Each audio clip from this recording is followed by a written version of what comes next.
નમસ્કાર વિદ્યાર્થીઓ, કેમ છો? મજામાં? છેલ્લે આપણે ધોરણ 11 ચેપ્ટર નંબર 2 પરમાણુ બંધારણની અંદર લાસ્ટની અંદર આપણે શું જોયું હતું યાદ છે તમને? છેલ્લે આપણે માઇકલ ફેરાડેએ વિદ્યુત વિભાર નળીનો જે પ્રયોગ કર્યો એ આપણે જોયું. માઇકલ ફેરાડેએ એવું સાબિત કરી બતાવ્યું કે પરમાણુ છે એ અવિભાજ્ય નથી, મતલબ કે પરમાણુનું વિભાજન થઈ શકે છે.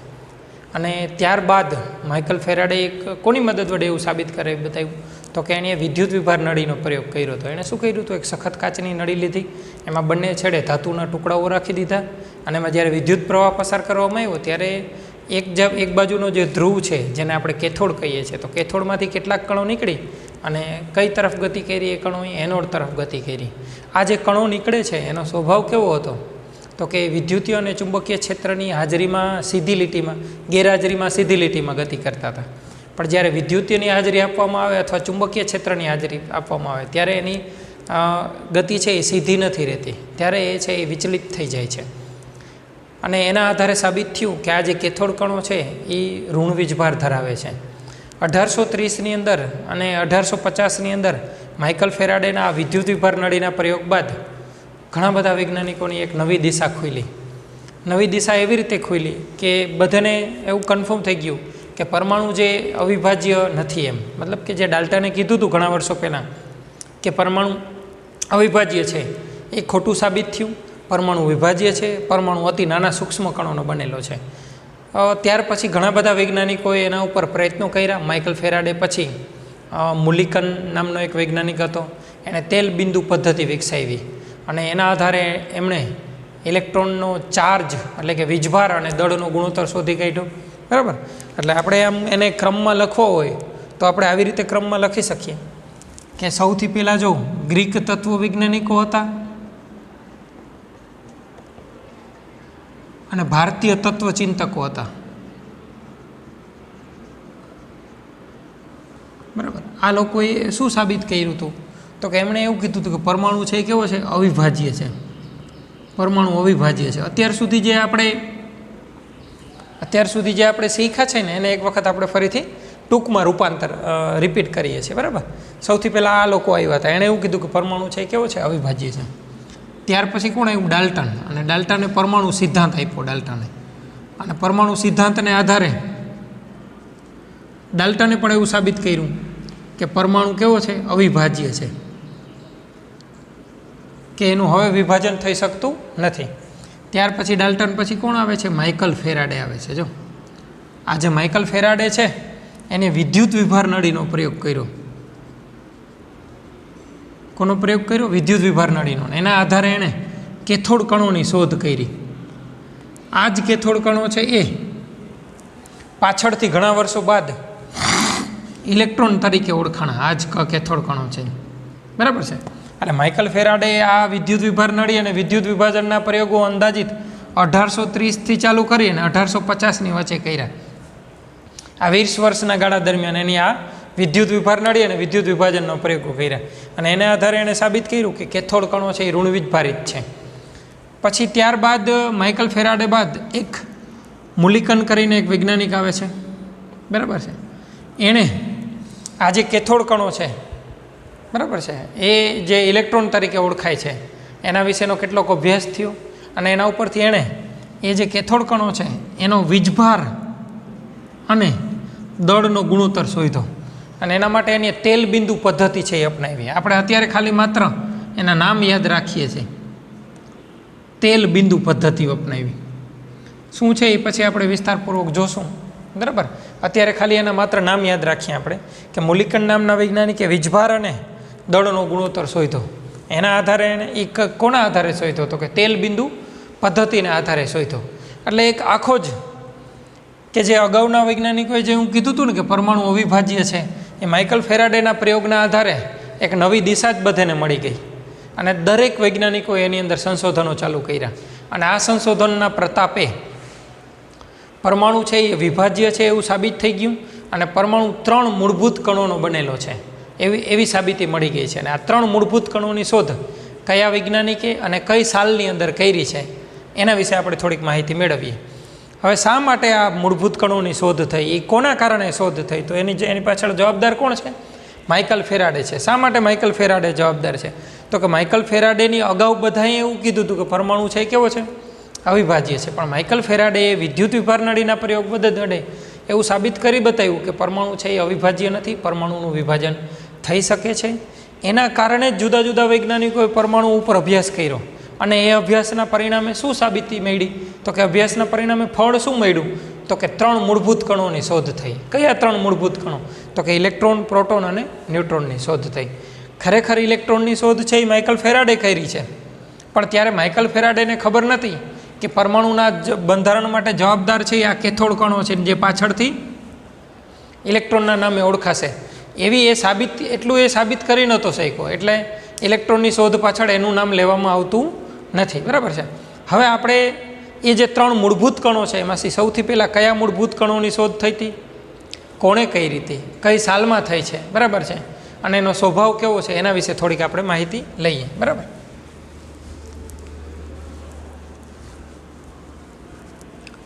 સૌથી પહેલાં 1886માં, બરાબર, 1886ની અંદર પ્રોટોનની શોધ થઈ હતી.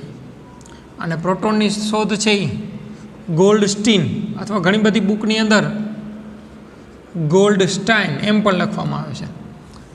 બરાબર. આ વૈજ્ઞાનિકનું નામ છે ગોલ્ડસ્ટીન અથવા ગોલ્ડસ્ટાઇન. એના દ્વારા 1886માં પ્રોટોનની શોધ કરવામાં આવી. અને પ્રોટોન છે એ ધનવીજભારિત છે એવું સાબિત થયું. બરાબર. એટલે અત્યાર સુધી એવું માનવામાં આવતું હતું કે પરમાણુ છે એ કેવા છે? અવિભાજ્ય છે. પણ માઇકલ ફેરાડેના પ્રયોગ પછી સાબિતી થયું કે પરમાણુ અવિભાજ્ય નથી, પરમાણુનું વિભાજન થઈ શકે છે, પરમાણુ બીજા કેટલાક નાના સૂક્ષ્મ કણોનો બનેલો છે, એવી સાબિતી ત્યાર પછી મળી આપણને. એટલે 1886ની અંદર ગોલ્ડસ્ટીન નામના વૈજ્ઞાનિકે ઘણા બધા પ્રયોગો કરીને, એ પ્રયોગો આપણે અત્યારે અભ્યાસક્રમમાં નથી એટલે આપણે શીખવાના નથી, એ પ્રયોગોનો ઉપયોગ કરી અને એણે પ્રોટોનની શોધ કરી. કઈ સાલમાં કરી? 1886માં. પછી 1897ની અંદર ઇલેક્ટ્રોનની શોધ થઈ.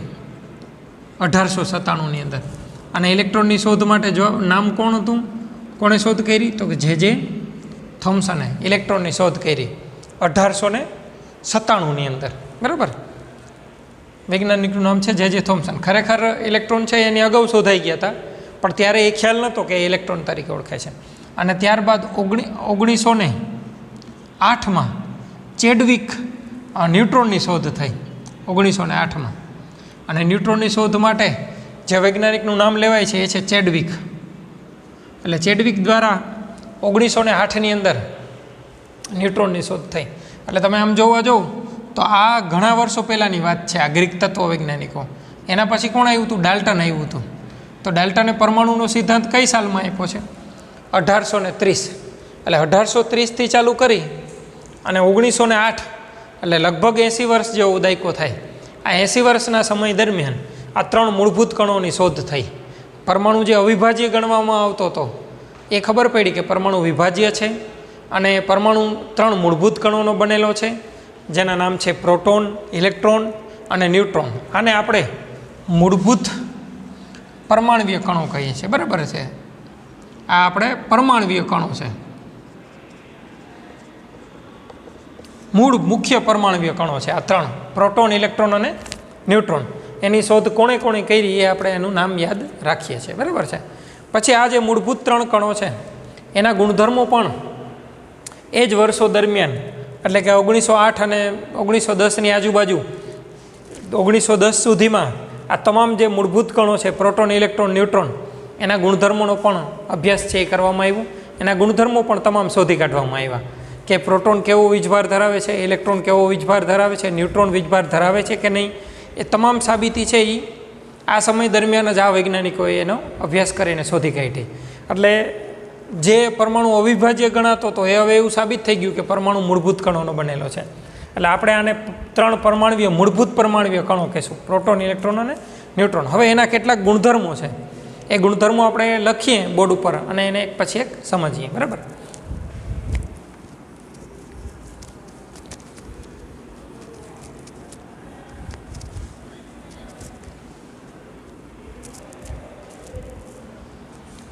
સૌથી પહેલાં નામ તો 3 મૂળભૂત કણોના નામમાં પ્રોટોન, આપણે એને ઇલેક્ટ્રોન પહેલાં લખીએ, ઇલેક્ટ્રોન, પ્રોટોન અને ન્યુટ્રોન, આ 3 મૂળભૂત કણોના નામ છે. પછી બીજા નંબરનો મુદ્દો આવે છે એમની સંજ્ઞા, કે ઇલેક્ટ્રોન છે એને કેના વડે દેખાડવામાં આવે છે, પ્રોટોનને કેના વડે દેખાડવામાં આવે અને ન્યુટ્રોનને કેના વડે દેખાડવામાં.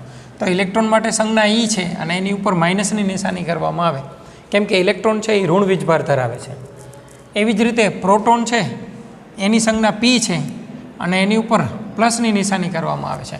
શા માટે? તો કે પ્રોટોન છે એ ધન વીજભાર ધરાવે છે. અને એવી જ રીતે ન્યુટ્રોન છે એના માટે સંજ્ઞા છે એ એન છે અને એની ઉપર 0 દેખાડવામાં આવે છે. 0 એટલા માટે કે ન્યુટ્રોન વીજભારની દ્રષ્ટિએ તટસ્થ છે, એટલે કે ન્યુટ્રોન ઉપર ધન વીજભાર પણ નથી અને ન્યુટ્રોન ઉપર ઋણ વીજભાર પણ નથી. બરાબર છે. હવે એની શોધની સાલ, તો કે ઇલેક્ટ્રોન છે એ 1897ની અંદર શોધાણો હતો, પ્રોટોન 1886માં શોધાયો છે અને ન્યુટ્રોન છે એ 1908ની અંદર ન્યુટ્રોનની શોધ છે એ થઈ છે. એના વૈજ્ઞાનિકનું નામ, કે ઇલેક્ટ્રોનની શોધ માટે કેનું નામ લેવામાં આવે છે? તો જે થોમ્સનનું નામ લેવામાં આવે છે. પ્રોટોનની શોધ માટે કોનું નામ લેવામાં આવે છે? તો ગોલ્ડસ્ટીન અથવા ગોલ્ડસ્ટાઇન, તમે જે વાંચો એ, ઉચ્ચારમાં ફેર છે, સ્પેલિંગ બંનેનો સરખો જ છે. અને ન્યુટ્રોનની શોધ માટે વૈજ્ઞાનિકનું નામ છે ચેડવિક. બરાબર છે. એણે 1908માં ન્યુટ્રોનની શોધ કરી હતી. એટલે આ 3 મૂળભૂત કણો, પરમાણ્વીય કણો, ઇલેક્ટ્રોન, પ્રોટોન અને ન્યુટ્રોનની સંજ્ઞા ખબર પડી ગઈ આપણે. હવે આપણે યાદ રાખી લેવાનું છે કે ઇલેક્ટ્રોનની સંજ્ઞા ઈ છે. શા માટે ઉપર ઋણ દેખાડે છે? તો કે ઇલેક્ટ્રોનની ઉપર ઋણ વીજભાર હોય છે. પ્રોટોન છે એ પ્લસ પી પ્લસ દેખાડે છે અને ન્યુટ્રોનની સંજ્ઞા શું દેખાડીએ છીએ આપણે? N0. આની પ્લસ એટલા માટે કે ધન વીજભાર ધરાવે છે, આની માઇનસ એટલા માટે કે 0 એટલા માટે કે એ વીજભારની દ્રષ્ટિએ તટસ્થ છે. હવે નિરપેક્ષ વીજભાર કેટલો કેટલો છે એની ઉપર?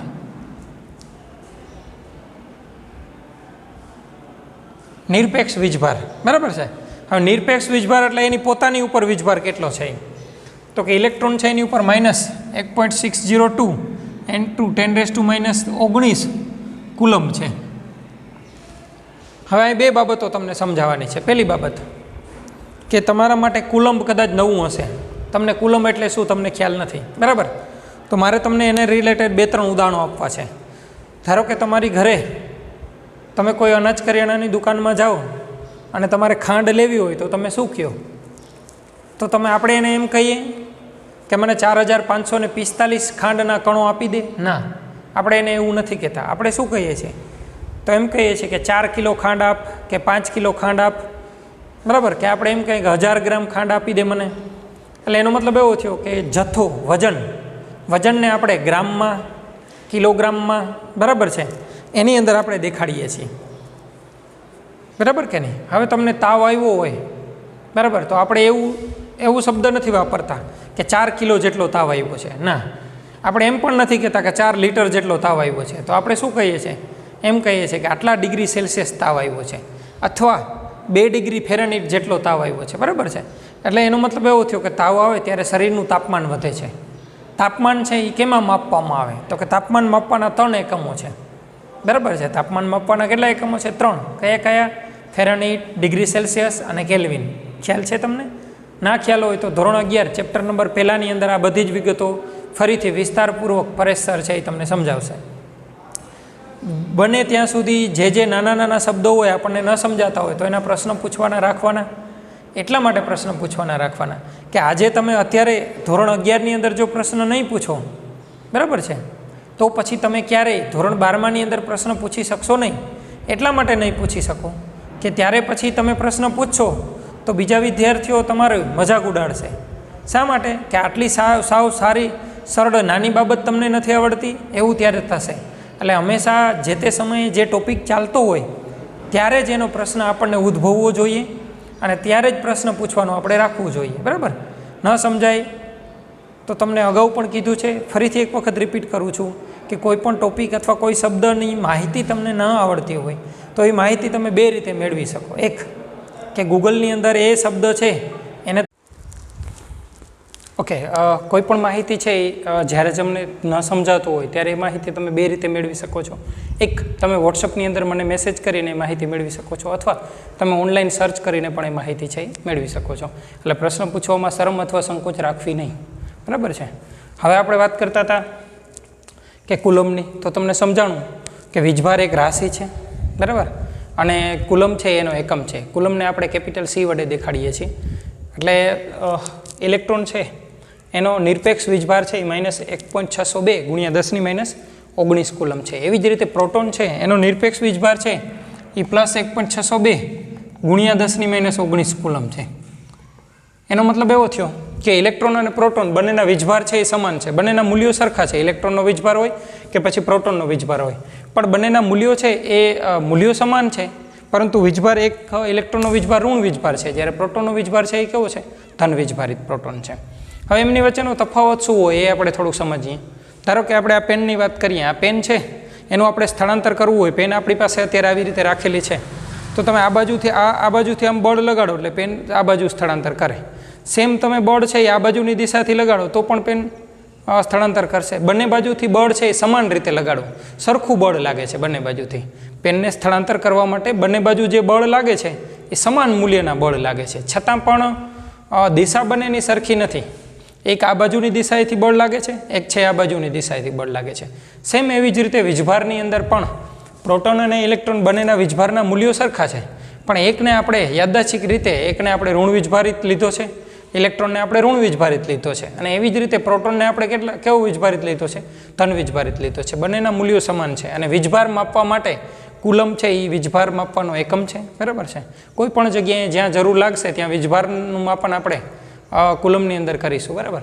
અહીં ઇલેક્ટ્રોન ઉપરનો વીજભાર -1.602 × 10⁻19 કુલમ છે, અને પ્રોટોનનો વીજભાર છે એ +1.602. ફરીથી એક વખત યાદ અપાવું કે બંનેના મૂલ્યો છે એ સમાન છે. યાદ રાખજો, એક ધન વીજભારિત છે ને એક છે એ ઋણ વીજભારિત છે. હવે ન્યુટ્રોન છે વીજભારની દ્રષ્ટિએ છે એ તટસ્થ વીજભાર ધરાવે છે. બરાબર છે. ઓકે, હવે આપણે હવે સમજવાનું છે સાપેક્ષ વીજભાર એટલે શું. આ નિરપેક્ષ વીજભારના મૂલ્યો લખ્યા. હવે સાપેક્ષ અને નિરપેક્ષ આ બે શબ્દો વચ્ચેનો મતલબ તમને ખબર હોવી જોઈએ કે સાપેક્ષ એટલે શું અને નિરપેક્ષ એટલે શું. તો કે સાપેક્ષ વીજભાર એટલે શું અને નિરપેક્ષ વીજભાર એટલે શું. તો એ બે શબ્દોનો મતલબ પહેલાં આપણે શરૂઆતમાં સમજી લઈએ કે સાપેક્ષ એટલે શું અને નિરપેક્ષ એટલે શું. સાપેક્ષ એટલે બીજા કોઈની સરખામણીમાં, દાખલા તરીકે અથવા નિરપેક્ષ એટલે કોઈની સરખામણી ન કરીએ એને. હું એમ કહું કે મારી ઊંચાઈ છે એ 4 ફૂટ અને 5 ફૂટ અને 5 ઇંચ છે, તો એનો મતલબ એવો થયો કે મારી નિરપેક્ષ ઊંચાઈ છે, એને બીજા કોઈ સાથે સરખામણી કરવામાં આવી નથી, એટલે એ નિરપેક્ષ મૂલ્ય થયું. પણ જ્યારે આપણે એમ કહીએ છીએ કે હું છે એ તમારી ઊંચાઈ કરતાં મારી ઊંચાઈ છે એ 1.5 ફૂટ જેટલી વધારે છે, તો એનો મતલબ એવો થયો કે 1.5 ફૂટ એ મારી ઊંચાઈ નથી, એ મારી અને તમારી સરખામણીનો તફાવત છે. એટલે એ મૂલ્ય જે થયું એ સાપેક્ષ મૂલ્ય થયું. આપણે એમ ન કહી શકીએ, આપણે તમે પરિચિત છો આજુબાજુ, આપણે આજુબાજુ 3 મોટા પર્વત આવેલા છે. બરાબર, ડુંગર આવેલા છે. કયા તો કે એક બરડો ડુંગર આપણે પોરબંદર પાસે છે, નજીકમાં આપણા સૌરાષ્ટ્રની વાત કરીએ તો સાવ નજીકમાં લાલપુર પાસે ગોપ છે, અને ત્રીજો ડુંગર ગિરનાર આવેલો છે, તમે જાણો છો સૌ બધા. તો આપણે એમ ને કે બરડો ડુંગર ખૂબ ઊંચો છે ઊંચો, સાચી વાત છે, પણ એનું ધારો કે એમ કહીએ કે બરડા ડુંગરની ઊંચાઈ 2400 ફૂટ છે, તો એનું નિરપેક્ષ ઊંચાઈ થઈ ગઈ. બરાબર છે. પણ સાપેક્ષ વાત કરીએ તો આપણે એમ કહી શકીએ કે ગોપ કરતાં બરડો ડુંગર ઊંચો છે, બરડા ડુંગર કરતાં ગિરનારની ઊંચાઈ એનાથી પણ વધારે છે. આ આપણે સરખામણી કરી છે એકબીજાની. એટલે બે શબ્દો તમારે યાદ રાખવાના છે, નિરપેક્ષ એટલે શું અને સાપેક્ષ એટલે શું. આ આપણે ઘણી બધી જગ્યાએ આપણા રસાયણ વિજ્ઞાનની અંદર વારે ઘડી આ બંને શબ્દો છે એ આવ્યા કરશે. ઘણી બધી રાશિઓ, ઘણા બધા ભૌતિક એકમો એ કેટલાક સાપેક્ષ હશે, કેટલાક છે એ નિરપેક્ષ હશે. બરાબર છે. એ જ્યારે જરૂર પડશે ત્યારે એના વિશે આપણે વધારે વિસ્તારપૂર્વક સમજીશું. ફરીથી એક વખત કહું છું, સાપેક્ષ એટલે બીજા કોઈની સરખામણીમાં, નિરપેક્ષ એટલે એનો મતલબ એવો થયો કે એને બીજા કોઈ સાથે સરખામણી થતી નથી. બરાબર છે. જો તમારું વજનની આપણે વાત કરીએ તો આપણું વજન જેટલું પૃથ્વી ઉપર હોય છે એટલું વજન ચંદ્ર ઉપર નથી હોવાનું. શા માટે ના હોય ચંદ્ર ઉપર? તો કે પૃથ્વીની સરખામણીએ ચંદ્રનું ગુરુત્વાકર્ષણ બળ છે એ ઓછું છે, એટલે ત્યાં વજન છે એ આપણું ઓછું થઈ જાય. બરાબર. જેટલા ગણું ગુરુત્વાકર્ષણ બળ ઓછું હશે એટલો વજનમાં ત્યાં તફાવત થશે. બરાબર. પણ દળની વાત કરીએ તો દળ બંને જગ્યાએ અહીંયા જેટલું દળ અને કદ હોય છે એટલું જ દળ અને કદ ચંદ્ર ઉપર પણ રહે છે. દળમાં ફેર પડતો નથી. વધારે વિશેષ તમે ભૌતિક વિજ્ઞાનની અંદર પણ આ બાબતને લઈને શીખીશો. બરાબર છે. અત્યારે હવે નિરપેક્ષ વીજભાર આપણે જોઈ લીધો દરેકનો. હવે આપણે સાપેક્ષ વીજભારની વાત કરીએ. હવે સાપેક્ષનો મતલબ એવું થયું કે બીજા કોઈની સરખામણી કરવાની છે. તો હવે વીજભાર પણ જ્યારે આપણે સાપેક્ષ વીજભાર લઈએ છીએ ત્યારે કોની સરખામણીમાં સાપેક્ષ વીજભાર લેવાનો? તો કે આ બે વીજભાર આપ્યા છે તો પ્રોટોનની સરખામણીમાં સાપેક્ષ વીજભાર લેવાનો છે. એટલે અહીં સરખામણી કોની કરવામાં આવે છે? પ્રોટોનની. તો ઇલેક્ટ્રોનનો નિરપેક્ષ વીજભાર આટલો છે તો એનો સાપેક્ષ વીજભાર કેટલો થશે? તો કે સૌથી પહેલાં આપણે ઇલેક્ટ્રોનનો વીજભારનું મૂલ્ય લખીએ. એટલે આપણે ઇલેક્ટ્રોનના વીજભારનું મૂલ્ય લખીએ. એના છેદમાં કોની સાપેક્ષે આપણે લેવાનું છે? પ્રોટોનનો. એટલે છેદમાં આપણે પ્રોટોનનો વીજભાર લખશું. એટલે 1.602 ગુણ્યા 10⁻⁹. બંને મૂલ્યો સરખા છે એટલે ઉડી જશે. એટલે માઇનસ અને પ્લસ, -1 અને +1 એટલે -1. એટલે એનો મતલબ એવો થયો કે ઇલેક્ટ્રોનનો સાપેક્ષ વીજભાર -1 થશે. કોની સાપેક્ષે આ વીજભાર લીધો છે? યાદ રાખજો, પ્રોટોનની સાપેક્ષે આ વીજભાર લીધો છે. યાદ રહેશે ને? તમને કદાચ કોઈ જગ્યાએ આપણે મોટા ભાગે ઇલેક્ટ્રોન અને પ્રોટોનમાં નિરપેક્ષ વીજભાર બહુ ઓછી જગ્યાએ ઉપયોગ કરશું. વધારે પડતો આપણે શું કયો વીજભાર ઉપયોગ કરશું? સાપેક્ષ વીજભારનો આપણે વધારે ઉપયોગ કરીશું. એટલે કદાચ કોઈ જગ્યાએ તમને એવું પૂછવામાં આવે કે -1 છે એ સાપેક્ષ વીજભાર છે તો કોની સાપેક્ષે લેવામાં આવ્યો છે? તો કંઈ પ્રોટોનના વીજભારની સાપેક્ષે એને લેવામાં આવ્યો છે. બરાબર. હવે પ્રોટોનનો સાપેક્ષ વીજભાર તો ઇલેક્ટ્રોનનો પ્રોટોનની સાપેક્ષે લીધો છે તો પ્રોટોનનો ઇલેક્ટ્રોનની સાપેક્ષે નથી લેવાનો, પ્રોટોનનો પ્રોટોનની સાપેક્ષે જ લેવાનો છે. એટલે પહેલાં આપણે પ્રોટોનનો વીજભાર લખીએ. એના છેદમાં ફરીથી આપણે પ્રોટોનનો વીજભાર પાછો લખીએ. એટલે પ્રોટોનની સાપેક્ષે પ્રોટોનનો એટલે બંને મૂલ્યો સમાન છે એટલે મૂલ્ય ઉડી જશે. એટલે +1 છેદમાં +1 એટલે એનો પ્રોટોનનો વીજભાર કેટલો આવશે? +1 થશે. હવે ન્યુટ્રોન તો વીજભારની દ્રષ્ટિએ તટસ્થ છે છતાં પણ આપણે એને જો પ્રોટોનની સાપેક્ષે લઈએ તો એમાં આવું થશે. ઉપર ન્યુટ્રોનનો વીજભાર 0 છેદમાં પ્રોટોનનો વીજભાર એટલે 1.602 ગુણ્યા 10⁻⁹ કુલમ. હવે 0ના છેદમાં કોઈ પણ કિંમત મૂકીએ એટલે જવાબ શું આવશે? 0 આવશે. એટલે ન્યુટ્રોનનો સાપેક્ષ વીજભાર છે એ 0 થશે. બરાબર. એટલે હવે આપણે બે વસ્તુઓ શીખી ગયા. એક નિરપેક્ષ વીજભાર શીખી ગયા, બીજું આપણે શીખવું એનો સાપેક્ષ વીજભાર. મોટા ભાગે જનરલી બધી જગ્યાએ સાપેક્ષ વીજભાર જ ગણતરી કરવામાં આવે છે. તમને પરેશ સાહેબે આયનો શીખવાડ્યા છે. ધનાયન કોને કહેવાય, ઋણાયન કોને કહેવાય, ધનાયન કેવી રીતે બને, ઋણાયન કેવી રીતે બને. તો એમાં જો ઇલેક્ટ્રોનના ફેરફારના કારણે ધનાયન અને ઋણાયન બને છે. એક ઇલેક્ટ્રોન વધી જાય તો ઋણાયન બને, એક ઇલેક્ટ્રોન ઘટી જાય તો ધનાયન બને. એટલે એનો મતલબ એવો થયો ને કે એક ઇલેક્ટ્રોનનો ફેરફાર થાય તો ધારો કે કોઈ પાસે 2 વધારાના ઇલેક્ટ્રોન હોય તો એની ઉપર ઋણ વીજભાર કેટલો આવે? -2 આવે. તો એ એક ઇલેક્ટ્રોનનો -1 વીજભાર થયો કે નહીં? તો એ -1 જો અહીંથી લીધો છે અને એ આપણે સાપેક્ષ લઈએ છીએ. આપણી ગણતરીમાં સરળતા રહીએ ને એટલે શેના માટે આપણે શું કરીએ છીએ? આપણે વ્યવહારુમાં ગણતરીમાં સરળતા રહીએ ને એટલા માટે આપણે સાપેક્ષ વીજભાર લઈએ છીએ. દર વખતે નિરપેક્ષ વીજભારનો ઉપયોગ કરતા નથી. નિરપેક્ષ વીજભાર જરૂર લાગે છે ત્યાં જ ઉપયોગ કરીએ છીએ. મોટા ભાગે આપણે સાપેક્ષ વીજભારનો જ ઉપયોગ કરીએ. ધારો કે જો તમે આમ વિચાર કરો કે હું ધનાયન આવી રીતે લખું છું, ધારો કે એક ઋણાયન લખું છું, સોરી મેં લખ્યું છે Cl- લખ્યું છે. બરાબર. તો Cl- 1 લખ્યું છે. હું એમ લખું O-2. બરાબર. તો કેટલું સરળતાથી લખી શકાય. બરાબર કે નહીં? Cl- 1 O-2. પણ એની જગ્યાએ ધારો કે હું આવું લખું કે Cl- 1.60602 × 10⁻⁹ કુલમ.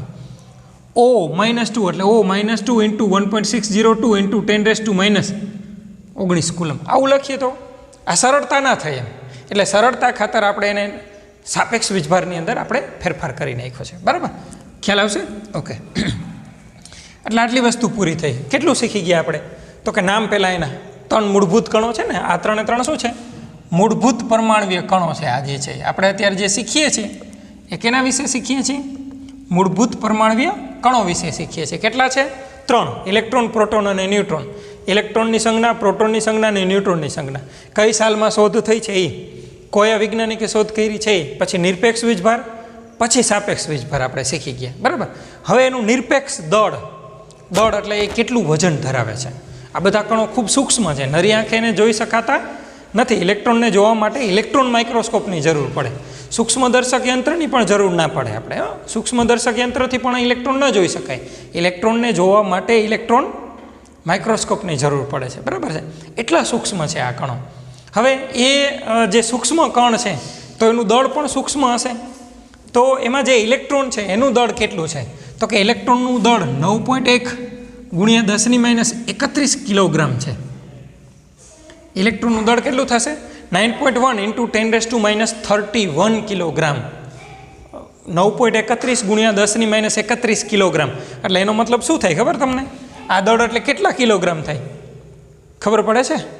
જો આટલા કિલોગ્રામ થશે 0.1 2 3 4 5 6 7 8 9 10 11 12 13 14 15 16 17 18 19 20 21 પછી આગળ જ લખીએ 22 23 24 25 26 27 28 29 30 31 આટલું દળ થયું ઇલેક્ટ્રોનનું. જો ઘણું બધું વધારે કહેવાય કે ઓછું કહેવાય? 0.31 મીંડા પછી 91 કિલોગ્રામ આ ઇલેક્ટ્રોનનું દળ થયું. એટલે બહુ અતિ સૂક્ષ્મ દળ કહેવાય. આ ખૂબ જ સૂક્ષ્મ દળ કહેવાય ઇલેક્ટ્રોનનું દળ છે. એમ પ્રોટોનનું દળ એ આપણા પ્રમાણે તો ઘણું બધું સૂક્ષ્મ જ કહેવાય. પ્રોટોનનું દળ પણ ખ્યાલ આવશે. આ ઇલેક્ટ્રોન અતિ સૂક્ષ્મ દળ ધરાવે છે. એ આપણે લખ્યું 9.1 × 10 - 31 કિલોગ્રામ દળ થયું ઇલેક્ટ્રોનનું. પ્રોટોનનું દળ છે એ કેટલું છે? તો કે 1.67 × 10 - 27 કિલોગ્રામ છે. એટલે આના કરતાં વધારે થયું. એ -31 મોટા કે -27 મોટા? તો કે -27 મોટા, બરાબર. એટલે આ ઇલેક્ટ્રોન કરતાં તો પ્રોટોનનું દળ વધારે થયું, પણ એમ આમ જોવા જાવ તો એ પણ સૂક્ષ્મ દળ જ થયું. અને ન્યુટ્રોનનું દળ 1.67 × 10 - 27 કિલોગ્રામ. એટલે આમ જોવા જશો તો આ બેયના દળ તમને સમાન જ લાગે છે. થોડોક ફેર છે, બહુ માઇનર ફેર છે બે વચ્ચે, બરાબર છે. બે વચ્ચે ખૂબ માઇનર ફેર છે. અત્યારે મેં પહેલાં બે પોઈન્ટ લખ્યા તો એ બે સમાન છે. ટેક્સ્ટ બુકની અંદર જોશો તો 67 પછી પાછળ આંકડાઓ લખેલા છે, એમાં થોડોક ફેર પડશે તમને, પણ એને આપણે અત્યારે અવગણીએ છીએ, બરાબર. એટલે આ ઇલેક્ટ્રોનનું દળ થયું નિરપેક્ષ, આ પ્રોટોનનું નિરપેક્ષ દળ થયું, અને આ ન્યુટ્રોનનું નિરપેક્ષ દળ થયા. નિરપેક્ષ દળ થયા, અને એ ખૂબ સૂક્ષ્મ હોય છે, એ આપણે યાદ રહ્યું. હવે એના સાપેક્ષ દળની આપણે વાત કરીએ. હવે જેમ આપણે નિરપેક્ષ વીજભાર અને સાપેક્ષ વીજભાર હતો, એમ નિરપેક્ષ દળ અને સાપેક્ષ દળ છે. તો કોની સાપેક્ષે દળ લેવું? તો કે અહીંયા C12, બરાબર, કાર્બન 12. તમે અત્યારે ખાલી એટલું યાદ રાખજો, કાર્બન 12, બરાબર છે. એના અણુઓની સાપેક્ષે, એના દળની સાપેક્ષે આ દળ લેવામાં આવે છે. હવે તમને એમ થશે કે કેવી રીતે લેવામાં આવે છે? તો ચેપ્ટર નંબર 1, બરાબર, રસાયણ વિજ્ઞાનના પાયાના સિદ્ધાંતો, એની અંદર પરેશ સર તમને એના વિશે વિસ્તારપૂર્વક માહિતી છે એ આપશે, બરાબર. કાર્બન 12ની સાપેક્ષે જે દળ લેવામાં આવે છે ને, કેવી રીતે 12ની સાપેક્ષે લેવામાં આવે છે એના વિશે ત્યાં તમને વધારે માહિતી છે એ મળશે. અત્યારે આપણે ખાલી યાદ રાખી લઈએ કે એ કાર્બન 12ની સાપેક્ષે દળ લેવામાં આવે છે. તો ઇલેક્ટ્રોનનું સાપેક્ષ દળ તો કે 0, બરાબર છે. હવે તમને એમ થશે 0 કેમ લીધો? હમણાં સમજાવું કેવી રીતે લીધો હોય. પ્રોટોનનું સાપેક્ષ દળ 1 અને ન્યુટ્રોનનું સાપેક્ષ દળ 1. આ બંનેના સાપેક્ષ દળ 1 છે, અને ઇલેક્ટ્રોનનું સાપેક્ષ દળ છે એ 0 લીધું છે. હવે શા માટે 0 લીધું છે?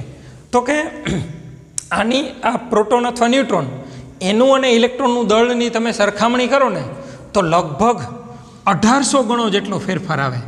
કેટલો ફેરફાર આવે? લગભગ 1800 ગણો જેટલો ફેરફાર આવશે. એટલે ઇલેક્ટ્રોન છે એ પ્રોટોન કરતાં 1800 ગણો નાનો છે. આટલો ફેરફાર છે બંને વચ્ચે, ઇલેક્ટ્રોન અને પ્રોટોન વચ્ચે, અથવા ઇલેક્ટ્રોન અને ન્યુટ્રોન વચ્ચે.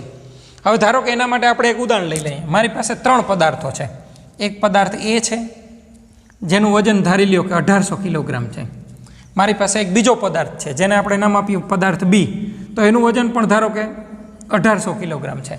અને મારી પાસે એક ત્રીજો પદાર્થ છે C, જેનું વજન 0.1 કિલોગ્રામ છે, બરાબર. આ 3 પદાર્થો છે, A, B અને C. હવે આમાંથી ધારો કે હું A અને B બે પદાર્થોના દળનો સરવાળો કરું તો 3600 કિલોગ્રામ થાય, બરાબર. 3 પદાર્થના દળનો સરવાળો કરો તો 1800 અને 0.1 એટલે 3600.1 કિલોગ્રામ થાય. હવે તમે આને અને આને સરખાવો, આ બંનેને સરખાવો, શું ફરક લાગે છે તમને બંને વચ્ચે? કાંઈ ફેર છે? આ 3600 અને 3600.1 કોઈ ફેર ન થયો.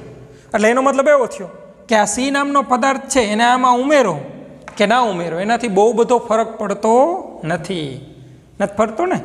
સેમ એવું જ છે. પ્રોટોન અને ન્યુટ્રોનના દળ છે એના કરતાં ઇલેક્ટ્રોનનું દળ ઘણું બધું નાનું છે. એટલે ઇલેક્ટ્રોનના દળને એમાં ઉમેરો કે ન ઉમેરો એનાથી ફેર ના પડે. સમજાણું? હજી એક બીજું ઉદાહરણ આપણે જોઈએ. ધારો કે તમે અનાજ કરિયાણાની દુકાને જાઓ અને તમે ખાંડ લેવી છે, તમારે 5 કિલોગ્રામ ખાંડ તમારે લેવી છે. એટલે અનાજ કરિયાણાની દુકાનદાર જે છે એ 5 કિલો ખાંડ એના જે વજનિયા છે એના ઉપર 5 કિલો ખાંડ જોખે છે.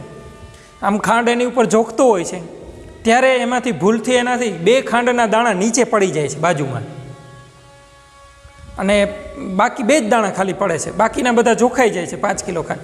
તો તમે જ્યારે એ વજનથી ખાંડ જોખતો હોય ત્યારે શું તમને એવી ઈચ્છા થાય કે એ 2 દાણા છે એને આપણે ફરીથી પાછા છાબડામાં નાખી દઈએ? એનાથી એ નાખવાથી 5 કિલો ખાંડની અંદર કાંઈ ફરક પડે કે ન પડે? તો સ્વાભાવિક છે કે તમે એવું કહેશો કે એનાથી કોઈ ફેર પડે નહીં. તમે બાજરાની મોટી 40 કિલોગ્રામની ગુણ હોય, બાજરો મોટો જોયો છે ને, બરાબર? એ આખો મોટી ગુણ ભરી હોય ને એમાંથી 2-4 દાણા નીચે પડી જાય તો એનાથી બાજરાના વજનમાં કાંઈ ફરક પડે? ના પડે. કેમ કે એમની વચ્ચે ઘણો બધો તફાવત છે. એક બાજરાના કણમાં અને આખા 40 કિલો વજન વચ્ચે એ બે વચ્ચે બહુ મોટો તફાવત છે. બાજરાનું કણ છે એ સૂક્ષ્મ દળ ધરાવે છે ઓલા વજનની સાપેક્ષે, 40 કિલોગ્રામની સાપેક્ષે.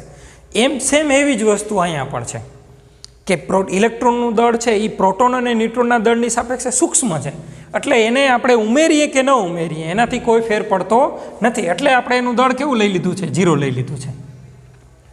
યાદ રહ્યું? એટલે હવે આ વસ્તુ બહુ મહત્ત્વની છે કે પ્રોટોનનું સાપેક્ષ દળ કેટલું? તો કે 1. ન્યુટ્રોનનું સાપેક્ષ દળ કેટલું? તો કે 1. હવે તમને એમ થશે કે 1 કેમ લીધું? બરાબર છે, એ સાપેક્ષ કાર્બન 12ની સાપેક્ષે લીધું છે. પણ અહીંયા પણ એ જ વસ્તુ યાદ રાખવાની છે કે વ્યવહારિક સરળતા માટે ધારો કે હું એમ કહું કે મારી પાસે 12 પ્રોટોન છે. કેટલા પ્રોટોન છે? 12. તો 12 પ્રોટોનના દળનો સરવાળો તો કે 12 થયો. કેમ 12 થયો? તો કે 1 પ્રોટોનનું દળ કેટલું છે? 1. બરાબર? આ પ્રોટોનની વાત કરી. મારી પાસે હું ન્યુટ્રોન હોય, 12 ન્યુટ્રોન હોય તો એના દળનો સરવાળો તો કેટલો થયો? 12. મારી પાસે 12 ઇલેક્ટ્રોન હોય તો એના દળનો સરવાળો કેટલો થયો? તો કે 0. કેટલી સરળતા રહી. પણ આની જગ્યાએ ધારો કે આમ હોય કે પ્રોટોનના દળનો સરવાળો, કેટલા પ્રોટોન છે? 12. 1 પ્રોટોનનું દળ કેટલું? તો કે 1.67 ગુણ્યા 10⁻27. એવી જ રીતે 12 ન્યુટ્રોન તો 12 ગુણ્યા 1.67 ગુણ્યા 10⁻27. એવી જ રીતે 12 ઇલેક્ટ્રોન તો 12 ગુણ્યા 9.1 ગુણ્યા 10⁻31. તો એ વ્યવહારમાં સરળતા રહેતી નથી. બરાબર છે? એટલા માટે આપણે એના શું યાદ રાખીએ છીએ? સાપેક્ષ દળ યાદ રાખીએ છીએ. બંને જગ્યાએ સાપેક્ષ વીજભાર અને સાપેક્ષ દળ આ બંને આપણા માટે ખૂબ મહત્ત્વના છે અને બંને તમારે યાદ રાખવાના છે. કેમ કે હવે પછી આના પછીનો જે થિયરીનો ટોપિક છે એ 2 ઉપર જ આધારિત છે.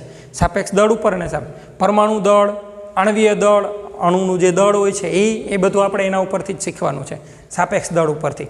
એટલે તમારે હવે આજે શું કરવાનું છે હોમવર્કની અંદર? તો કે જો આ જે કોષ્ટક છે ને એ કોષ્ટક આખે આખું લખી, ખાલી લખવાનું નથી, લખી અને કોષ્ટક તૈયાર કરવાનું છે. આપણે યાદ રાખજો, લખી અને આપણે આખું કોષ્ટક શું કરવું પડશે? તૈયાર કરવું પડશે. શા માટે તૈયાર કરવું પડશે? તો કે આના પછીના જે ટોપિક છે ને એ આ કોષ્ટક જો તમને નહીં આવડતું હોય તો આવડશે નહીં તમને. એટલે એના માટે આપણે આ કોષ્ટક આખું લખી અને તૈયાર કરવાનું છે. એમાં ખાસ એના નિરપેક્ષ વીજભાર, એના દળ, એના સાપેક્ષ વીજભાર, એના દળ અને એની શોધ કોણે કરી છે અને એની સંજ્ઞા શું છે એ આપણે યાદ રાખવું પડશે. હવે પછીનો જે આપણો લેક્ચર આવશે એ લેક્ચરની અંદર આપણે જોયું કે પરમાણુ છે એ 3 મૂળભૂત કણોનો બનેલો છે. કયા 3 કણો? ઇલેક્ટ્રોન, પ્રોટોન અને ન્યુટ્રોનનો બનેલો છે. આ ઇલેક્ટ્રોન, પ્રોટોન અને જે ન્યુટ્રોન છે એના સ્વભાવ કેવા છે એ આપણે આજે ચર્ચા કરી ને. એના મૂળભૂત કણોના સ્વભાવની ચર્ચા કરી આજે આપણે. બરાબર? તો એ સ્વભાવ ખબર પડી ગઈ. હવે એ રહે છે ક્યાં? એટલે રહે છે ક્યાં મતલબ કે પરમાણુની અંદર એ ગોઠવાયેલા કેવી રીતે છે? આ ઇલેક્ટ્રોન, પ્રોટોન અને ન્યુટ્રોન. આપણે ધારો કે તમે તમારી ઘરે રહેતા હો તો તમે કંઈ એવું ના હોય કે એક આપણા ઘરની અંદર 3 રૂમ હોય તો આપણે બધા અલગ અલગ રહેતા હોય ને રૂમની અંદર. બરાબર છે? કોઈ બેડરૂમમાં રહેતું હોય, કોઈ હોલમાં રહેતું હોય એમ.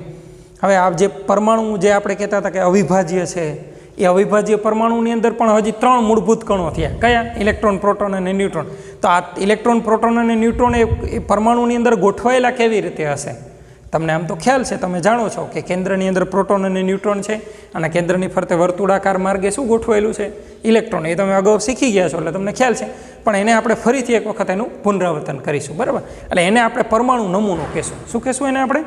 પરમાણુ નમૂનો. અને જેમ આ 3 મૂળભૂત કણોની શોધ માટે કેટલા બધા વૈજ્ઞાનિકોએ જેમ પ્રયત્નો કર્યા હતા ને, સેમ એવી જ રીતે પરમાણુ નમૂનો આપવા માટે પણ ઘણા બધા વૈજ્ઞાનિકોએ પ્રયત્નો કર્યા છે. એમાં સૌથી પહેલો પ્રયત્ન છે ને થોમ્સન નામના વૈજ્ઞાનિકે. થોમ્સન યાદ જ છે તમને? કોણે? તો કે જે આ ઇલેક્ટ્રોનની શોધ જે કરી ને, કોણે કરી? જે થોમ્સને. એને પહેલો પરમાણુ નમૂનો આપ્યો છે. બરાબર?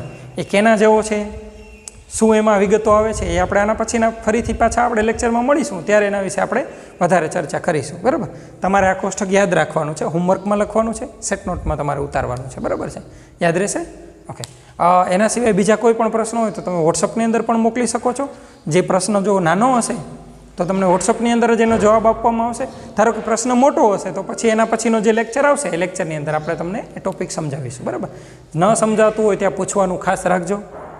બરાબર, પૂછીને જ પંડિત થવાય, આ સૂત્ર આપણે યાદ જ રાખવાનું છે અત્યારે. એમાંય ખાસ ઓનલાઈન શિક્ષણની અંદર તો ખાસ યાદ રાખવાનું, કેમ કે આમાં આપણે ત્યાં અત્યારે ઘરે રહીને જે કંઈ પ્રશ્નો થયા કરે, કદાચ ધારો કે તમે ન પૂછી શકો અત્યારના સમયમાં, તમને એમ થાય કે આપણે પૂછવું જ નથી કોઈ રીતે, તો તમારે તમારી જે સેટ નોટ હોય ને એમાં પાછળની સાઈડ એક પેજ બનાવવાનું. એ પેજની અંદર લખી નાખવાનું ઉદ્ભવેલા પ્રશ્નો, પછી એ પ્રશ્નોનું લિસ્ટ બનાવી નાખવાનું. પછી જે તે સમયે રેગ્યુલર શિક્ષણ ચાલુ થાય ત્યારે આ વ્યવસ્થિત રીતે જે કાંઈ પ્રશ્નો ઉદ્ભવ હોય ને એનો જવાબ આપણે ત્યારે પણ મેળવી શકીએ. બને તો અત્યારે જ કોશિશ કરીશું આપણે, છતાં પણ શક્ય ના થાય તો આવી વસ્તુઓ આપણે યાદ રાખવાની છે. ઓકે, તો આજે આપણે અહીંયા અત્યારે વિરામ લઈએ, નેક્સ્ટ લેક્ચરની અંદર અહીંથી આગળ વધારશું. બરાબર છે, બાય.